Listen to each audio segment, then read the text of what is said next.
জামানার মধ্যে মুসা আলাইহিস সালাম ও বাবারে আমার পশু পাখির ভাষা বুঝতেন, পশু পাখির কথাগুলো বুঝতেন, পিপিলিকার ভাষা বুঝতেন। সুলাইমান পয়গম্বর অন্যান্য নবীগণ যারা ছিলেন সবাই তো পশু পাখির ভাষাগুলো বোঝেন, ঠিক কিনা? কি বোঝেন? পশু পাখির ভাষা বোঝেন। একজন ব্যক্তি মুসা আলাইহিস সালামের কাছে আসলেন, বলে আল্লাহর নবী মুসা রে, আপনার কদমে একটা আরজি করি, আমাকে একটু পশু পাখির ভাষা বোঝায়া দেন, কারণ আমি একটু পশু পাখির ভাষা বুঝতে চাই। কারণ পশু পাখি কোন ভাষায় মাওলারে ডাকে, কোন ভাষায় রব্বে কারিমের ডাকে, কোন ভাষায় কথা বলে একটু জানতে চাই। মুসা নবী কয় না, তুমি যদি পশু পাখির ভাষা যদি বুঝতে চাও তুমি ভালো, তোমার বিপরীত হয়ে যাবে, ভালো হবে না। সুতরাং জানতে চেও না, এটা তোমার দ্বারা সম্ভব নয়। কয় নবী মুসা রে, আপনার কাছে একটা মাত্র দাবি, একটু পশু পাখির ভাষাটা বোঝার মতো ক্ষমতা আমার একটু দেন, আমি যেন বুঝতে পারি। অনেক অনুনয় বিনয় করে মুসা নবীরে বলতে লাগবেন। মুসা নবী কয় না রে বাবা না, এটা শিখিস না, তোর ক্ষতি হবে। কয় না হুজুর না, আমাকে একটু শিখায়া দেন, আমি একটু শিখতে চাই। মুসা নবী কয় ঠিক আছে, যেহেতু আমাকে আর ছাড়ছেন না, তবে বিপদে পড়ে যাবি, শুনে রাখ, শুনে রাখ, যদি বুঝতেই হয় তোমার বাড়িতে কি কি প্রাণী আছে। কয় হুজুর গরু, ছাগল, মোষ, ভেড়া, উট ইত্যাদি ইত্যাদি সবই আছে। কয় তাহলে তোমার একটা ভাষা শিখায় দিলাম, তোমার বাড়ি যে মরগ আছে, ওই যে মুরগি পোষো, ওই মুরগির ভাষা মরগের ভাষা। আর তোমার বাড়ি একটা কুকুর আছে, এই কুকুরের ভাষাটা তুমি বুঝতে পারবা। জোরে জোরে চিল্লায় বলা যাবে না মারহাবা। ভাই দাবি করছে, একটু না কইলে আবার মনে মনে করে রুহুল আমিন ভাইরে বললাম, একটু ওয়াজটা করলো না। কয়বার কইছে হুজুর একটু এই ভাষাটা একটু কন, কথা বুঝেননি। এদিকে কমিটি কইছে হুজুর কবর আসরের দিক থাকবেন, একটু সুদের কথা ঘুষের কথা কইবেন। আমি কোন দিকে যাবো দেখা যাক। এইরকম ওয়াজ করতে গেলে সময় দিতে হবে আপনাদেরকে, অনেক সময় লাগবে। আবার এদিকে আপনার তাবারকে নষ্ট হয়ে যাবে, প্যাকেট করা হয়েছে, সব দিকে খেয়াল করার দরকার। জি জি জি, আপনাদের আমার বন্ধুগণ, আমার গভীর মনোযোগ। দুটি প্রাণীর ভাষা শিখা দিলেন মুসা আলাইহিস সালাম। উনি বাড়ি আসলেন, বাড়ি আসিয়া বললেন এই না একখানা রুটি, বাড়িতে রুটি বানাইয়া সকালবেলা রুটিটা তুমি খাওয়াইবা, এক টুকরা করে রুটি ছিঁড়িয়া দিবা, এই রুটিটার সামনে মরগের সামনে দিবা। এটা দেখবা দুইটা প্রাণীর ভাষা তুমি বুঝতে পারবা, মরগ এবং তোমার বাড়ির কুকুরটা। মুসলমান বাড়িওয়ালা বাড়ি আসিয়া রুটি বানাইলেন, বানাইয়া এ মুসলমান এক টুকরা রুটি ছুঁড়ে মারছে, মারা পর মরকটা উড়িয়ে এসে কুকুরের সামনে যখন দিছে, মরকটা উড়িয়ে এসে লাফ দে রুটি টুকরা নিয়ে গেছে। এখন কুকুর কয় হারে সারাদিন ভরে পাহারা দিলাম, বাড়িটা সারা রাত ভরে পাহারা দিলাম, এ মরক সারা রাত ভরে আমি মালিকের পাহারা দিলাম, তুই এই আর রুটিটা খেয়ে ফেললি। মরক কয় কুকুর টেনশন করিস না, আজকে মালিকের গাদাটা মারা যাবে। কি মারা যাবে? মালিকের গাদা মারা যাবে, তুই প্রাণ ভরে খাবি। কারণ আমি তো গরুর গইমা গাদার গোস্ত খাই না, আমি রুটি খাইলাম, এই গাদাটা তো তুই প্রাণ ভরে খাবি। মালিক কি করছে, গাদাটারে নিয়ে বিক্রি করে দিছে বাজার, ওদিন আর মরে নাই, তবে যেখানে বিক্রি করেছে ওখানে মারা গেছে। এবার পরের দিন কুকুর আবার আর এক টুকরা যখন রুটি ছুঁড়ে মারছে, মরগ আসিয়া লাভ দে আবার ওই রুটি টুকরা নিয়ে গেছে।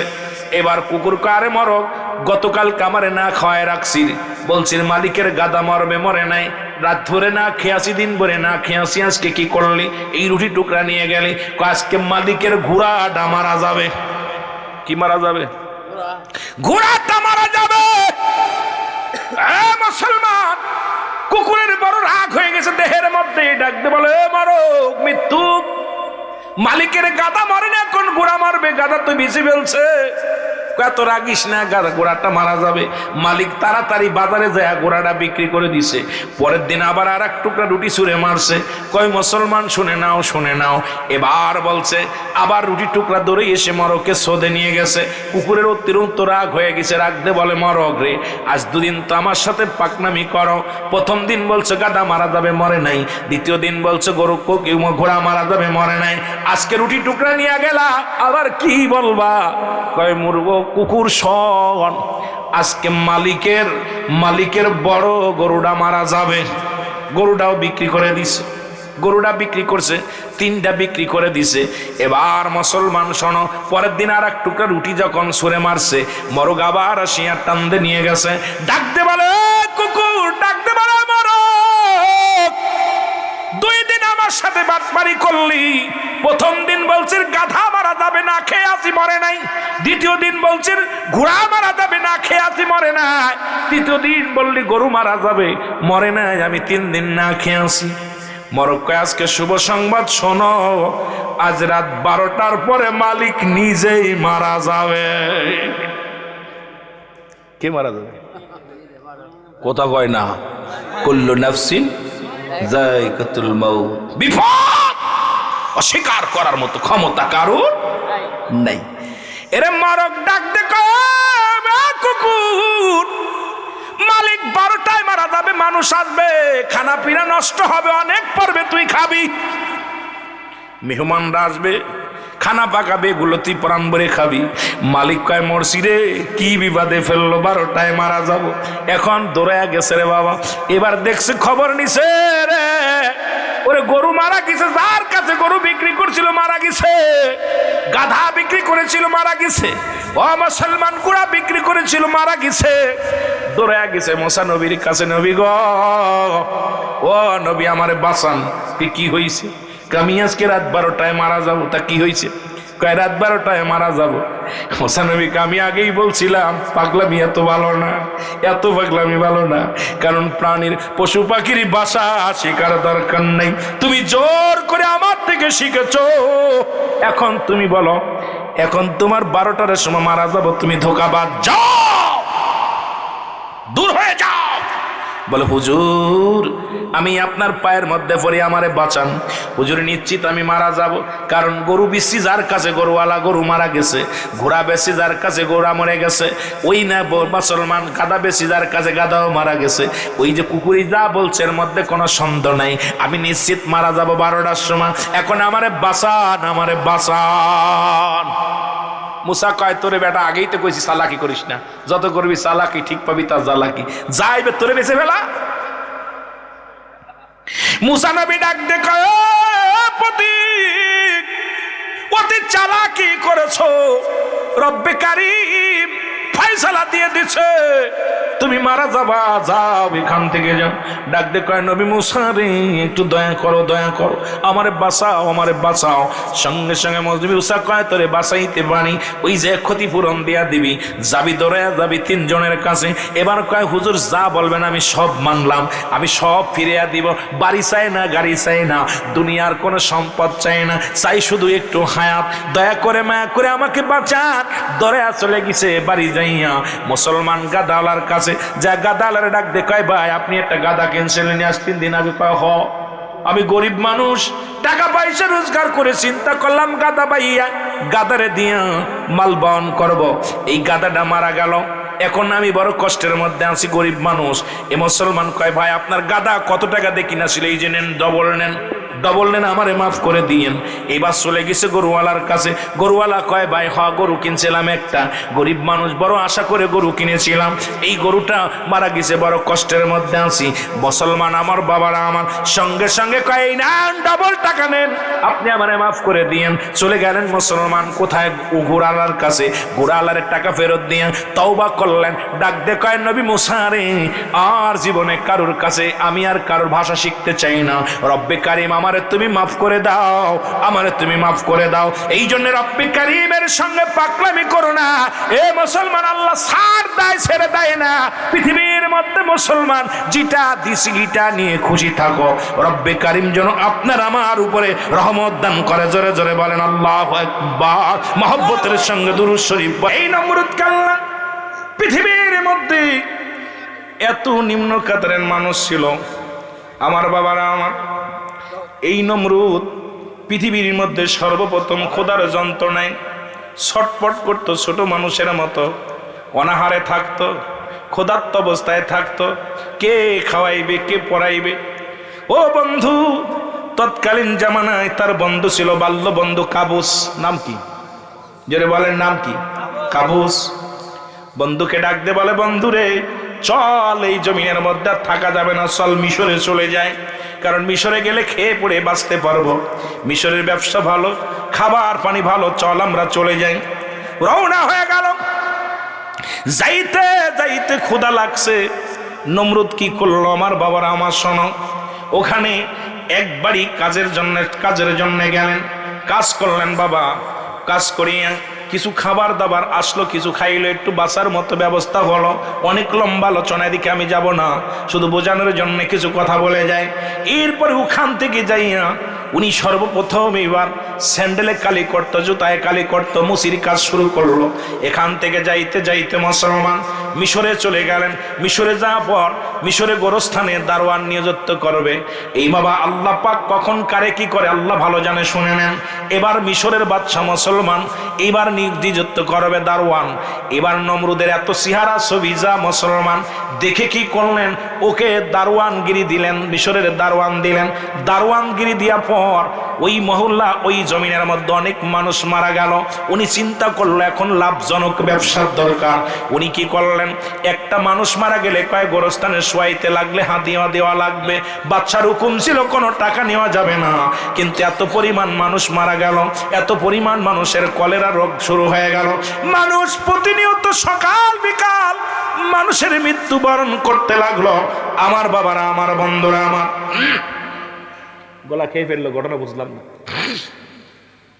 সকাল বিকেল মুসলমান শুনে নাও, মানুষ ইন্তেকাল করে। ফেরাউন চিন্তা করে এখন আমার একটা ব্যবসা করা লাগবে। সেই ব্যবসাটা হলো কিছু টাকা নেওয়া লাগবে। অনেকগুলো টাকা হলো। এবার টাকাগুলো নিয়ে মন্ত্রী কোথায় মিশরের প্রেসিডেন্টের কাছে গেলেন। যা বলে, হুজুর এই অনেকগুলো টাকা, এগুলো কি করব? বলে কি করব? এই টাকাগুলো আমি কি করব? কয়েক টাকাগুলো গরিব মিসকিনের মধ্যে বিলিয়ে দিই। ফেরাউন মুসলমান শুনে নাও, মিশরের বাদশা চিন্তা করে এই দুনিয়ার মধ্যে এত সৎ মানুষ পাওয়া যায় না, যার ছেলে মেয়ের চিন্তা নাই, দুনিয়ার কোনো চিন্তা নাই, যে সম্পদ আইছে এগুলো নিয়ে আমার কাছে আসছে, সুতরাং এইগুলো দিয়া দিলেন। দেওয়া পর উনি চিন্তা করেন এমন লোক, ভালো লোক, এই ভালো লোকটা তো আমার দরকার। বাবারা আমার, এবার ওর মধ্যে কি হলো, মিশরের মুসলমান শোনো, একজন উজির মারা গেল। ও বাবারা শোনো, একজন এমপি মারা গেল। এমপি পর্যায়ে নিযুক্ত করলেন, ফিরাউনকে নিযুক্ত করলেন। এমপি মুসলমান একজন মন্ত্রী মারা গেল, সেখানেও ওনাকে দাঁড়া করলো। মুসলমান যখন দাঁড়া করা হলো, এই মন্ত্রিত্ব নিয়ে পার্লামেন্ট বানাইলেন। পার্লামেন্টের মধ্যে হঠাৎ করে মিশরের প্রেসিডেন্ট মারা যায়। মিশরের প্রেসিডেন্ট যখন মারা গেল, মন্ত্রী পরিষদে সবাই বলা বলি করতে লাগলো, কারণ আমাদের মধ্যে সবচাইতে বুদ্ধিমান, সবচাইতে জ্ঞানী আমাদেরকে ফিরাউন, একেই আমরা আজকে প্রধান বানাবো। মিশরের অধিপতি হয়ে গেলেন। ও মুসলমান শুনে নাও, মিশরের অধিপতি হওয়ার পর ভিতরে এত অহংকার, এত অহংকার, এত অহংকার। উনি চিন্তা করে যেমনি প্রেসিডেন্ট হওয়া সহজ, তেমনি বুঝি আল্লাহ হওয়ারও সহজ। প্রেসিডেন্ট হয়ে ক্ষান্ত হয় নাই, মানুষের কাছে বললেন আমি আল্লাহ, আমি রব্বে কারিম। জোরে জোরে চিল্লায় বলেন আউযুবিল্লাহ, জোরে জোরে চিল্লায় বলা যাবেন আল্লাহু আকবার। মহব্বতের সঙ্গে দুরূদ শরীফ পড়ুন, আল্লাহুম্মা। মাইকে না টানলে কথা বলা যায়, মাইকে টানছে না কথা কেন?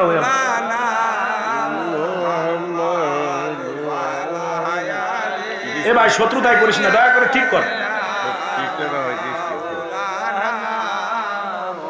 আরো জোরে বলেন আল্লাহুম্মা। সাউন্ড নেই, মাইক টানতেছে না কথা একেবারে। মাইক গালের মধ্যে তাও মাইক চলে না, ঘটনা বুঝলাম না। ওয়ালা আলী সাইয়্যিদিনা দুরূদ শরীফ নিয়ে বেদাল আছে নাকি? আবার বেদাল আছে? তাহলে আওয়াজ দিয়ে পড়েন আল্লাহুম্মা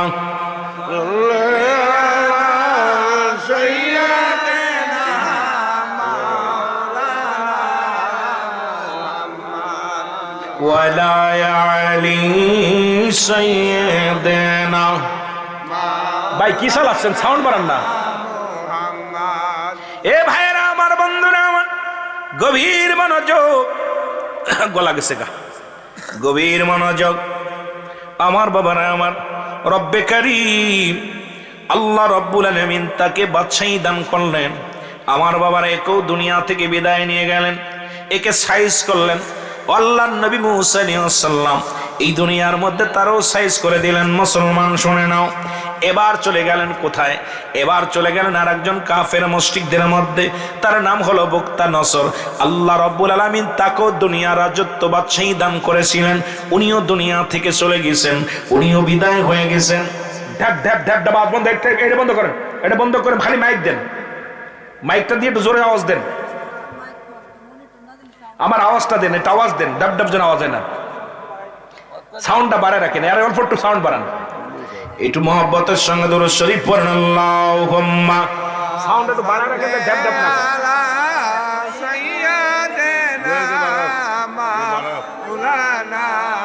ওয়ালা আলি সাইয়্যিদিনা মাওলানা মুহাম্মদ। এ বন্ধুগণ আমার, গভীর মনোযোগ, যে কথাগুলো বলি দিলের কান্না লাগান শোনো। রব্বুল আলামিন তাকে দুনিয়া থেকে বিদায় করে দিয়েছেন। সুতরাং এই পৃথিবীর মধ্যে প্রতাপশালী বাদশা ছিলেন চারজন, তারাও দুনিয়া থেকে চলে গেছেন। আদম নবী থেকে শুরু করে আখির নবী রাহমাতুল লিল আলামিন পর্যন্ত কত পয়গম্বর, কত নবী, কত ওলি, কত গাউস কুতুব আসছেন। শাহজালাল ইয়ামানি সিলেটের জমিন আসছেন, শাহপরান জমিনের মধ্যে আসছেন, শাহ মখদুম আসছেন। এইরকম অসংখ্য আল্লাহর ওলিরা আগমন করেছে এই জমিনের মধ্যে, তারাও বিদায় নিয়ে গেছে। আমারও যেতে হবে, জোরে বলেন ঠিক কিনা? ওরে আজ না হয় কাল তুমি যাইবা কবরে, যাবার কালে দেখবে চেয়ে গো তোমার সবই রইল।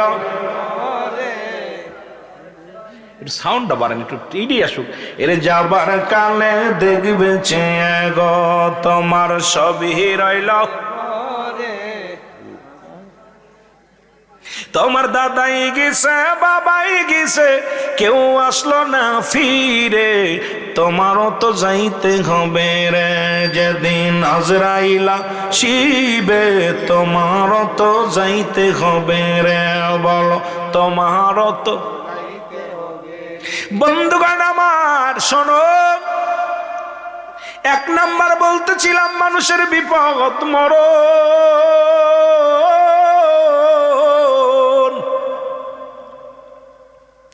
আল্লামা মুফতি আমজাদ আলী সাহেব একটা কিতাব লেখলেন, কিতাবের নাম বারে শরিয়ত। এই কিতাবের মধ্যে লিখতে যায় বললেন, দুনিয়ার মানুষ শোনো, মানুষ যখন মৃত্যুবরণ করে 70টা তাজা উটের গায়ের চামড়া জবাই না করিয়া উল্টো দিকে টান দিয়া লবণ আর মরিচ লাগায় দিলে যতটুকু যন্ত্রণা হয়, এর চাইতে 70 গুণ যন্ত্রণা হলো একটা সাধারণ মৃত্যু। এখন কত মানুষ দুনিয়া থেকে বিদায় হয়ে গেছে, দেখেছি মরণের সময় চোখ দুটি বড় বড় হয়ে গেছে। মরণের সময় বাবা দেখেছি অনেকের, মুসলমান শোনো, মরণের সময় অনেক মানুষ দেখেছি পায়খানা প্রস্রাব করে দিছে। ওই মরণের সময় জিহ্বাটা বাইর হয়ে গেছে।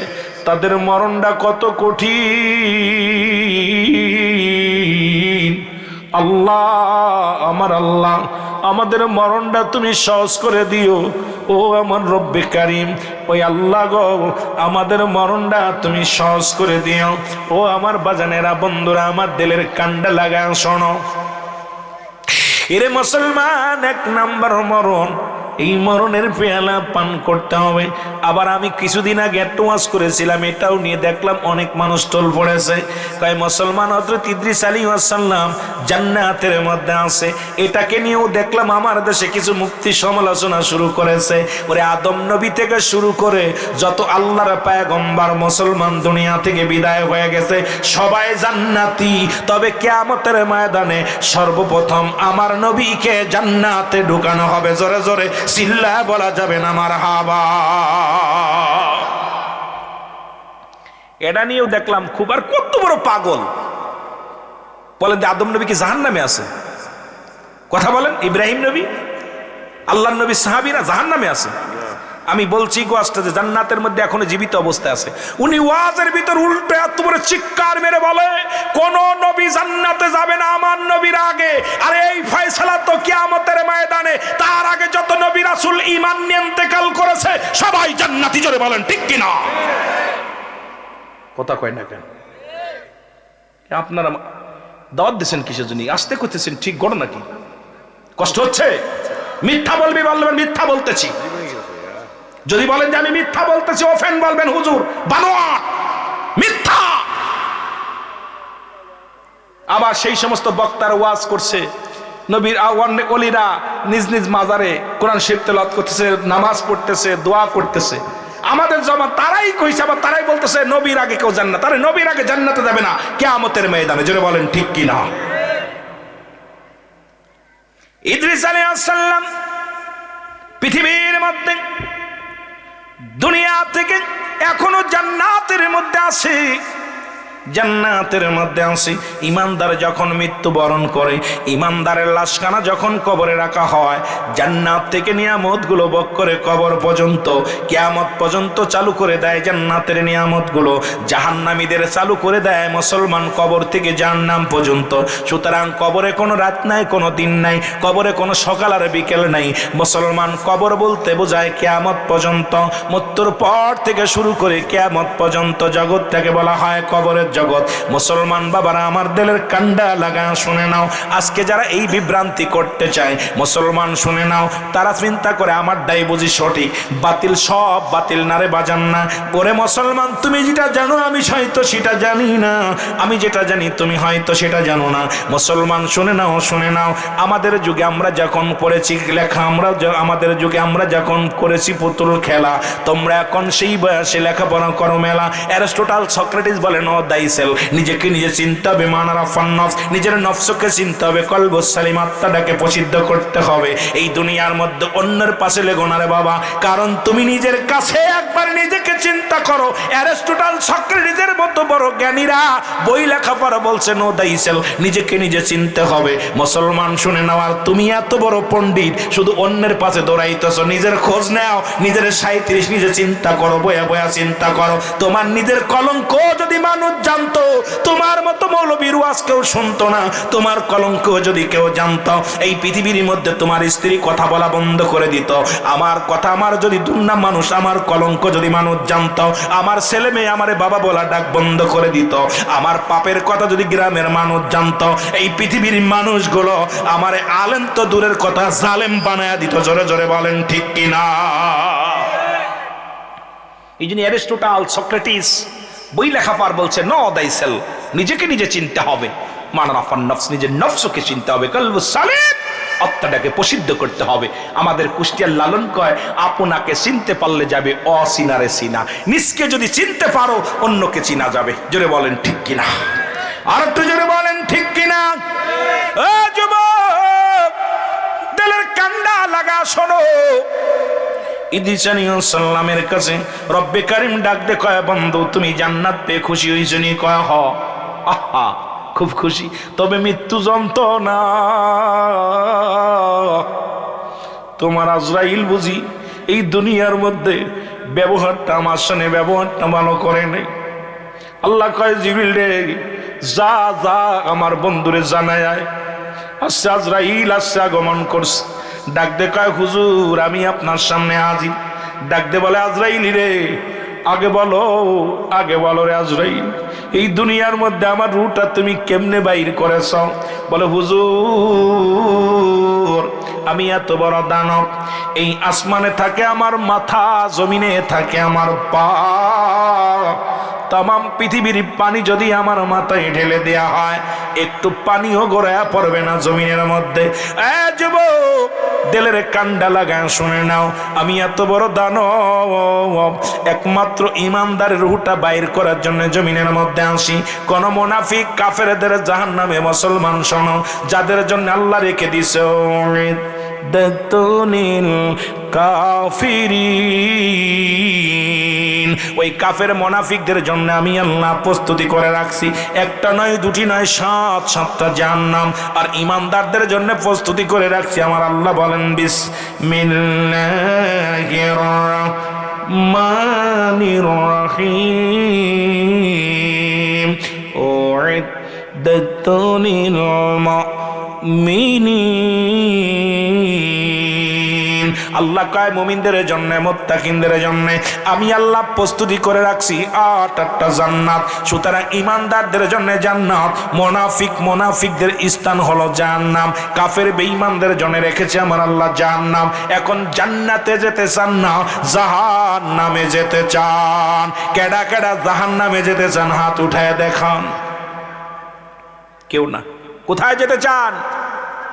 জান্নাতে যেতে চান কে কে একটু হাত তুলে দেখান। নারে তাকবীর, নারে রিসালাত, হযরত মাওলানা আব্দুল আমিন সিদ্দিকী সাহেব, নারে তাকবীর। এ বন্ধুগণ দিলের কান্ডে লাগে শোনো গো আমার বাজানেরা, শোনে নাও। আজরাইল ডাক দে কয় হুজুর আপনার রুহটা নিছি মায়ের বুকে দুধ খাইতে খাইতে সন্তান যেমনি ঘুমায়া যায় ইমানদারের রুহ বাইর হয় আটা গুলাইয়া খামির বানাইয়া।